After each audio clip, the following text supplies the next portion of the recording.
All right. Welcome to the Real Estate Marketing Podcast. My name is Jerome Lewis. I'm your host for today. Real Estate Marketing Podcast is a podcast where we talk marketing, tech, business, and leadership. We talk these things for real estate agents, real estate investors, and real estate entrepreneurs.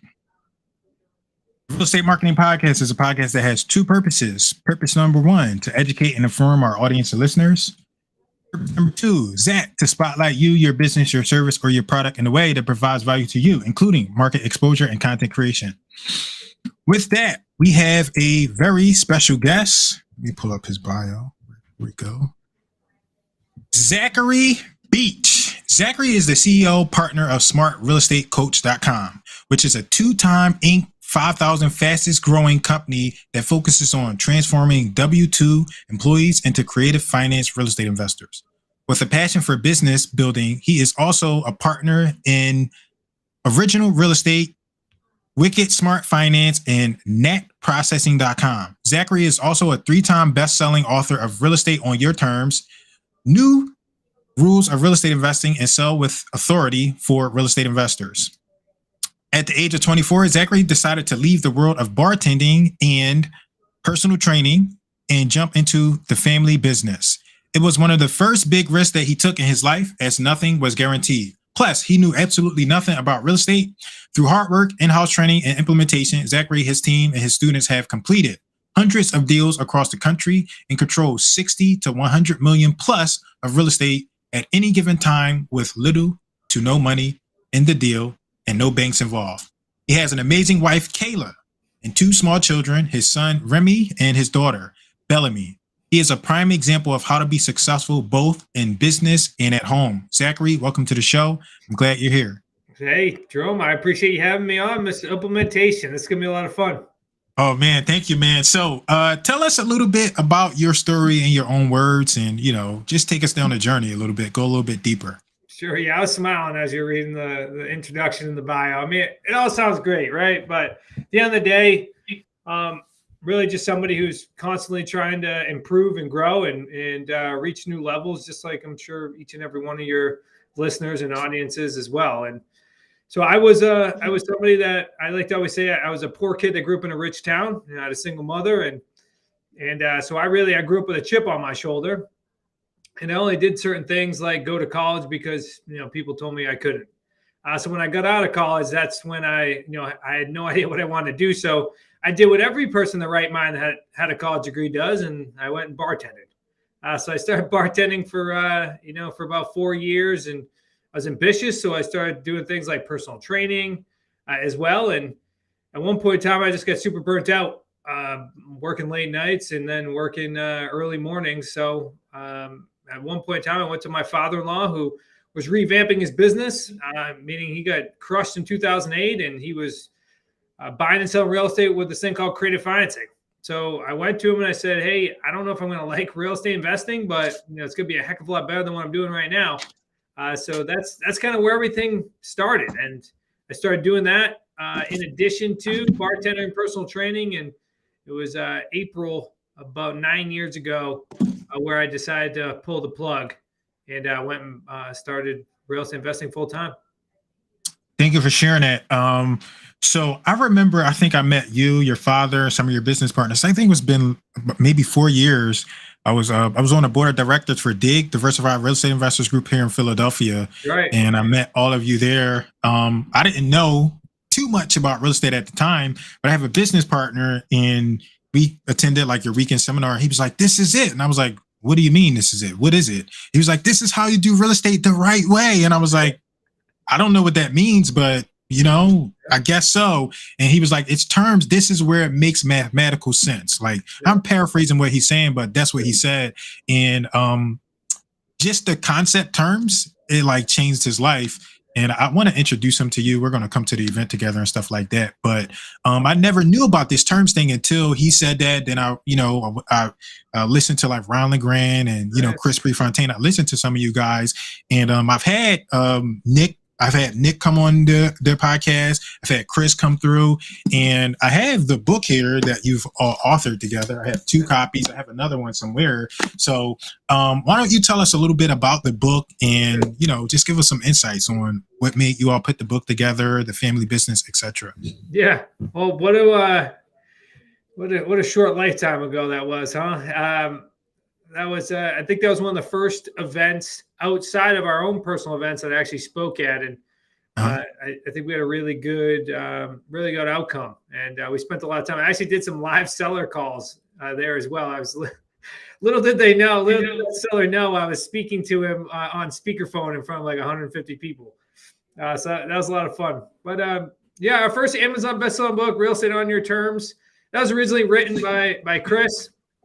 And I was really just telling about his journey of how he got involved in creative financing and what that means, and the different techniques that we use. It's funny is if you're a certain age, it was buying and selling on terms, right? And now it's really cool. So now it's creative financing. So we'll use it interchangeably today. Okay. So then we went ahead and we revised that book. I went ahead and included my story, and Nick added some chapters as well. But at the end of the day, that book is really a really good fundamental read when it comes to how to actually buy and sell on terms, or how to buy and sell creatively, and what that actually means. And there's some case studies in there as well. So great book as a fundamental knowledge base when it comes to what we're going to talk about here today. Thank you. And I know the book goes like much deeper. And for anybody that's interested, they can tell us how we can get a copy.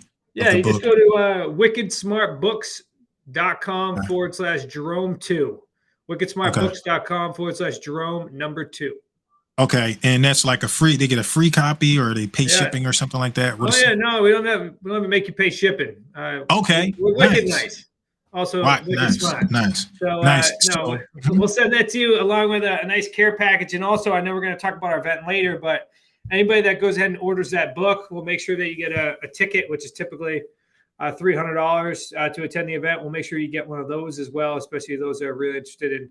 As you know, Jerome, I mean, it was cool back 4 years ago, but the way the market is lined up right now, there's a reason why, the number one thing that is being researched on Bigger Pockets, or the reason why the Wall Street Journal is now talking about, owner financing, and which is one of our major techniques, or creative financing, is because this market right now is begging for it. And those that know how to do it are going to really capture a big chunk of the market, most importantly. But also, there are people that are going to be at our event and that are going to start studying creative financing and implementing it, that over the next 3 to 5 years will certainly develop a decade, 2 decades worth of wealth. So yeah, creative finance. And like you said, I'm pretty sure the book goes deeper, but I would like to ask you, can you tell us what that means, right? What is creative finance? Help us understand what that is. It's like it's a buzzword, right? Because like you said, on terms, I remember when, Chris came through and he was teaching it, right? I heard some stuff from Ron LeGrand. I'm like, okay, that makes a lot of sense. Yeah. And you just helped me realize that now it's called creative financing. Yeah. And it's kind of the same thing, but help us understand what that means in like simple terms. Yeah, of course. So let's start with what I believe everybody does know, right? So traditional real estate buying, right? Mm-hmm. If you're going to go buy a piece of real estate, you go to a bank, you give them a deposit or a down payment. You're going to have collateral. You're going to have a personal guarantee, meaning they're going to pull your credit, and then you're going to personally guarantee the debt. Like, that's what we do know. And once you do that, if the bank thinks you're worthy, they'll then give you a mortgage to be able to go purchase your property or purchase your home. So knowing that that's the case with traditional real estate, creative financing simply means that we're just going to take out the bank in the process, and we're either going to utilize somebody else's mortgage. It's also known as a sub-2. And we're going to keep the mortgage in place, or we're going to go to people that have no mortgage, meaning they're debt-free house, and now we're going to ask them to be our bank. Now, the next logical question is, why the heck would people do this? So we operate on, I would say, 2 different extremes, right? So let's use the gentleman or the lady that has a debt-free house, means there's no mortgage. When we're solving somebody's challenge based on their motivation, when they don't have a mortgage, we would tend to think that they were in good financial standings because if they needed the money, they would probably refinance the property and took it out. So that then kind of leads me to believe, hypothetically in this example, leads me to believe that they don't need their money. So their motivation tends to be a real estate problem, meaning they've either inherited the property or it's a second home. But at the end of the day, they're thinking it's more of it a liability, meaning they have to take care of something. So what we can certainly do is we can turn that from them needing to take care of something to them being able to benefit from receiving monthly cash flow or getting a higher purchase price or having the liability of taking care of that property off their shoulders and working with somebody like myself who's done this many times. And then if you look on the complete opposite extreme, you have many people that either have no equity in their house or are behind on payments. And now we would expect that person's in a financial distress situation, and we would consider that a financial problem. So we can also provide a solution where we may be able to help somebody walk away from their home without having to pay out of pocket to sell the house, or to be able to catch up their monthly payments if they're behind on payments, or to really just relieve debt. So there's those two extremes there, but that's where we really step into play. And as I kind of tie this whole thing in a bow, all creative financing means is that we're not using banks, we're not personally guaranteeing debt, and we're typically not putting down large down payments, especially in comparison to what the traditional market makes you put down. Thank you. And I was talking about like when you first came out to speak, like you and your team, and you mentioned like I think you did a cold call like right on the spot. Yeah. And so I would like to know, like, tell us like how that cold calling transferred into what it is that you do now in real estate. Yeah. So that's really where the start of my journey, like kind of wrapping things, bringing things back to, the story. That's where my journey started. So at the time when I was looking to join the family business, my father-in-law basically handed me a list of people. And we didn't even have a real script back then. We called it a property information lead sheet, which was just basically like, just get the information on the sheet and then try to move them to the next step in our process. So all I did was I was cold calling or reaching out to sellers that were on the market at one point in time and then they expired. We call those expired listings. So that's really where my journey started. And really, in my opinion, real estate investing is a people business. It's a communication business. We just happen to use real estate as the asset or the good of exchange, right? So that is the entire, in my opinion, that's the entire thing. That's why anytime we bring a new student that either has zero real estate experience or is trying to add this on to their current business model, we teach them how to communicate and ask the right questions to the sellers to determine, first and foremost, their motivation. And then secondly, the finances on the property. So that way we can now co-create a plan with the seller to be able to provide them options for us to buy the house, and just providing those options, which ends up, allowing you to buy real estate creatively without banks and without personally guaranteeing debt and without putting large down payments. So the cold calling is where it all begins. And once you have fine-tuned your skill set of communicating with sellers, well, then we can really start fine-tuning the next skill set, which is being able to become a transaction engineer, which really just means that you can understand all the dynamics of everyone's motivation and all the financials in order to create a solution, so that way you can start buying and selling real estate. Thank you. Thank you for sharing that. So we went from cold calling to CEO of an Inc. 5000 company. Can you tell us a little bit more about that? Like how that worked for you? Yeah, I'm actually excited because we just hit Inc. 5000 again for the third time in a row. Congratulations. I appreciate it. And I only say that, and that's not to, it honestly says less about, our company and more about how we've impacted people, right? It says less about me than it does to the students or the people that are out there actually buying and selling real estate deals, because we've been able to develop, a reputation of people that want to come work with us, which is something that we're certainly proud of. And really at the end of the day, I love real estate investing. And I think I'm also very attracted to business in general. And some people, some students kind of follow that path because real estate investing is a business model if you choose it to be, right? There are many people that we help out that come into this and they're like, hey, I really like my job, or, I want to do this part-time, and I just want to do some real estate deals on the side. And if you look at the profits and the numbers that we do on deals, I mean, a couple of deals a year will make a giant impact on most people's lives. But then there's others that are like, hey, I want to go ahead and create systems and processes and build a team and be able to take this thing to the next level. And really, that was my path. It was, first and foremost, I helped out in the real estate investment business that we have locally in New England, and developed systems, processes there, and really moved that from cold calling to then the head of acquisitions. And then, my family was doing 4 to 10 deals a month, where I was the main person buying it. So then I kind of took those skill sets and said, all right, how do we apply this to our coaching company in order to now go ahead and make sure that we can help impact more people's lives and give more people the opportunity to work with us and do more real estate deals. And certainly that's what I've been doing over the past, 8+ years, with being the COO first and now the CEO. And now my main goal is just to make sure that we can impact as many people's lives as possible.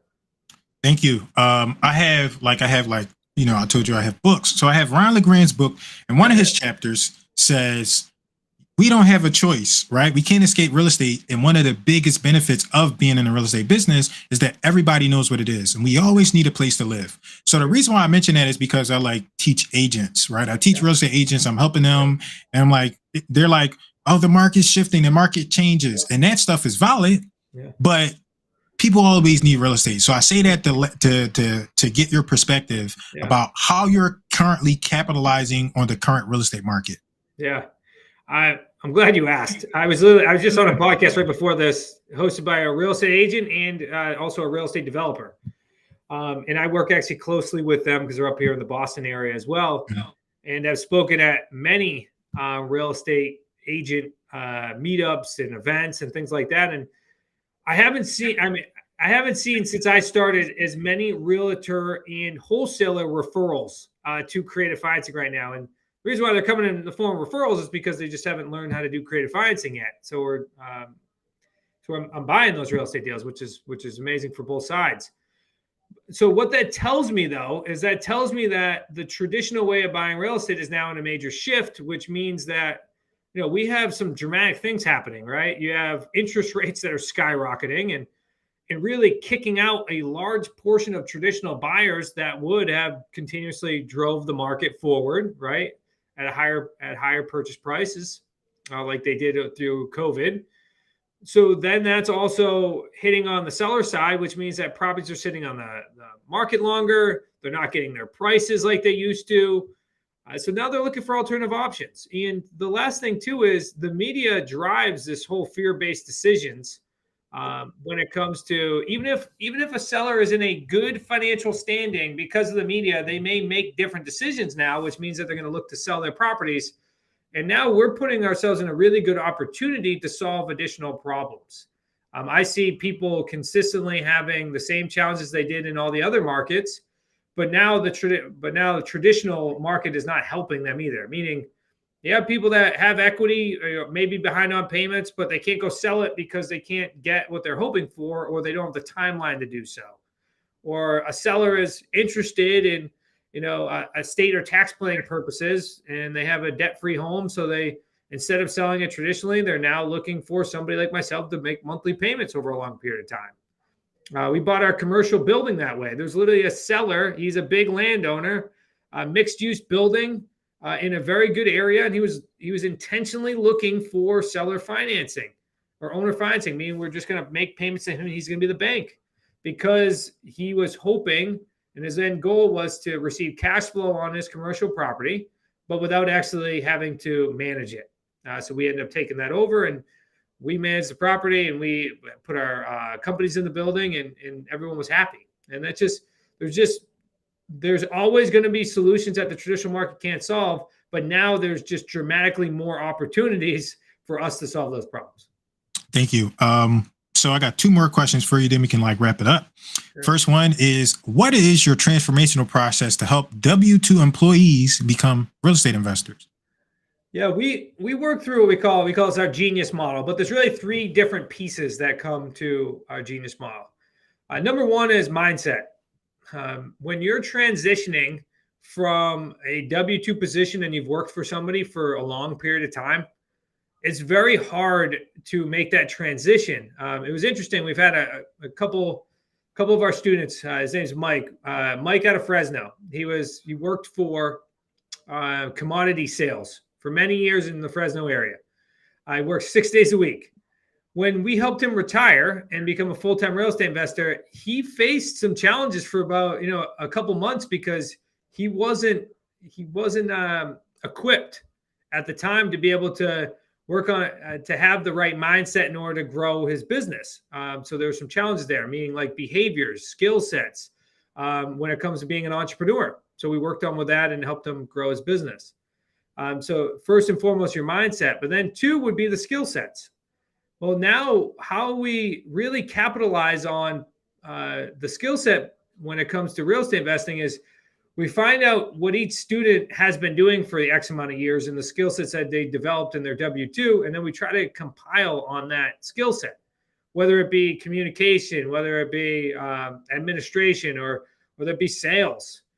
We build upon those skill sets and then we teach them how to be able to improve on the skill sets when it comes to real estate investing. And then from there, once we've kind of developed both of those, now it's about implementing the systems so we can really build upon something that's a long-standing real estate portfolio or business. So that way they eventually can go from, W-2 to eventually, CEO of their business, from solopreneur to CEO.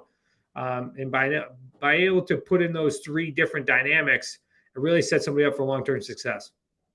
Thank you. I was talking to someone that was interested in doing real estate yesterday, and he said, how does that work? Creative finance and wholesale? And he was asking me different questions. I was like, they work. It all works, but it really depends on your skill. And a lot of people don't say that. It depends on your skill, your personality, etc. Like anybody can do anything, but anybody shouldn't be doing anything. And I really appreciate the fact that you can address that, because a lot of people will say, oh, you get started in wholesaling, oh, you get started in flipping or creative finance. And there are so many factors, and you have to really take an assessment of where a person is to understand how you can best help them. So I appreciate you mentioning that, because I don't think enough people do that. Yeah, I took the unconventional path. I feel like most people say that you have to start in usually 1 of 2 places. And one is you're either a real estate agent, or 2 is you're a wholesaler. I feel like those are the 2 main places that most people think you have to start. I started directly in creative financing. I don't know if I was necessarily built to be in creative financing. I just was a skill set that I eventually developed. So I always encourage people to say, look, what's the end goal? That's what's most important. What is your end goal? Is it to reach a certain financial number? Is it to create retirement? Like, what is it? And then let's create the most direct path there. I had an interesting conversation with somebody, and they said, look, I'm going to get involved in fix and flipping. And here's what I'm going to do. I'm going to do some fix and flip deals and some wholesale deals. And then I'm going to take that money and then I'm going to go buy long-term rentals. And I said, why don't you just do creative financing? Because I can share with you how to be able to go buy long-term rentals with creative financing, and we can skip all of the other steps. And that way we can start building your portfolio today instead of in 12, 18, 24 months. So having that good understanding of where you want to be helps you kind of create that direct path. But I would say this too, real estate, creative finance and real estate investing is really like the water in between all the ice cubes in your glass of water, because it's what solves all of the other problems that the traditional real estate can't solve. So having the ability to do a creative financing deal, whether you're adding it onto another business model, is going to be extremely powerful, especially if you compound that over many years, because there are wholesalers, there are fix and flippers, there are realtors right now that are losing out on deals because they don't fit inside their current box. And just being able to ask some additional questions and having some additional solutions will generate a much larger portfolio over the next 3 to 5 to 10 years. Thank you for sharing that. We got about 3 minutes. So could you share with us one of your more recent and favorite student successes? Sure. Always happy to. There's a gentleman. He actually found us out of, I'll tell a different story. So I I usually do a lot of the calls where students will do what we call a strategy call. So somebody hears about creative financing, they're like, hey, I'd like to have a more in-depth conversation. And that way I can make a decision if creative financing is the best route for me. So I took this call. She originally attended one of our workshops that I ran, took this call. She happens to be a professor at the University of Pennsylvania. So figured I'd bring it to Pennsylvania for you. Yeah, professor. She also has a law degree. So as you can imagine, I'm thinking this is extremely high quality person. And I'm like, what is she trying to get out of this? So I was having conversations with her. She's got a couple rentals. And she approaches us and says, hey, I'm really interested in doing creative financing because I see that it's a pathway for me to be able to exit out of being, a professor one day. I really enjoy teaching, but that's not my long-term goal. So when I'm having a conversation with her, I'm like, okay, how do we get you to your long-term goal? She ends up joining our program. She got her first deal in under 60 days. And it was actually a subject to deal. So a deal that means that, a property already has debt on it. So she goes in and closes on it, and we keep the mortgage that the seller originally had in place. And she then goes ahead and takes over and starts making those payments. She happens to live in, State College, which I didn't realize is a hot market. But she's also originally from a smaller town on the outskirts of Pennsylvania as well. So this works great in small towns too. She ends up finding the seller. These sellers really need to relocate quickly. So she buys it. We just went over her deal structure. We call them deal structure Sundays. We have them on YouTube. It's 260 something of them now. And she's about to net roughly $93,000 on this deal. And she was able to do that turnaround in such a quick period of time. And the interesting thing is that she's worked so hard, right, to get higher and higher up in the hierarchy of traditional teaching, the traditional education. And the fact that she's starting to see success in alternative education and creative financing is certainly shown that it's good to have both. And I'm proud Thank you. Thank you for sharing that, Zachary. Could you tell us where we can learn about more online, like where we can learn about this strategy? You gave us the book. You can mention that again, how we can learn more about like how to get involved in what it is that you do. Yeah, I'll give you a couple different ways. So definitely the book, wickedsmartbooks.com/Jerome2, and we'll make sure you also get a ticket to our upcoming event. Our upcoming event could be a really good opportunity. It's in Newport, Rhode Island on September 13th to the 15th, especially if you're involved in VIP Day. We're super excited about it, and not just because we're getting everyone together, meaning these are our current students and people that aren't our current students together learning creative financing strategies, but because the timing, as we've talked about in this podcast, is perfect. Meaning there's going to be some people in that room that are going to learn these strategies, hit the ground running, and create an amazing portfolio that's going to impact their lives and their families' lives for many years to come. Because of the need in this current market. So we're super excited about that. You can find out all the information at QLSLIVE.com. That's QLSlive.com. You can also find us on all of the social media platforms, Facebook, TikTok, Instagram, all at Smart Real Estate Coach. Zachary, this has been a pleasure. Thank you so much for your time. If you could leave our audience with one word to close us out, what word would that be? Action. Thank you. Thank you so much, Zachary. I appreciate you. All right. Yeah, you too, Jerome. I'm going to close this down.